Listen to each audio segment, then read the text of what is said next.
I don't know if it's just me, but do you guys think it's quite sad where we've gotten with our media and news outlets with just how vague and selective they are with the information they present to the public? They're not even hiding anything, they're just not reporting it. And it's not even on super serious matters. It's on things such as dieting or intermittent fasting. And for those that don't know what intermittent fasting is, it's basically a method of having alternate days or hours of eating. One method is the 5-2 method, where you eat regularly for 5 days and fast for 2. The way the news will report it is they'll basically be like, intermittent fasting shows these health benefits. And then people will be like, oh wow, that's great. But they don't actually show like the evidence or the proof. They also might say, oh, a research study shows this, which, it's great. If you've read scientific papers before, they say a lot more than just the positives or the results. Like, there are so many different things they can see from the data, and the news just doesn't report on it. A good example is with this scientific research paper that we had a look at. And if you want to follow along with what I'm saying, read our article on our website, www.bearsciences.com. We make the paper a lot easier to understand and simple to read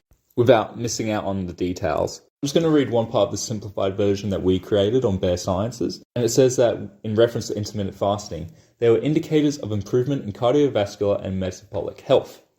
And that sounds great, right? And that's probably where the news would cut it off. However, it does say in the paper that the design of the experiment may have weakened the reliability of these results. Now, I'm not going to read the whole paper. You can do that yourselves on bearsciences.com. It just shows that there's so much more detail, so much more truth in the scientific papers that the media just doesn't report. And that's why we created Bear Science, because these scientific papers are very hard to read. They are very time consuming. And we just wanted a simpler, easier way for the general public to be educated and informed. So check our articles out. We report on absolutely anything science related. Subscribe for free to stay updated with the latest articles, and become a member to receive early access to these and other exclusive perks. And comment down below, is there anything else you want to learn? What do you think of the science? Let's start a discussion.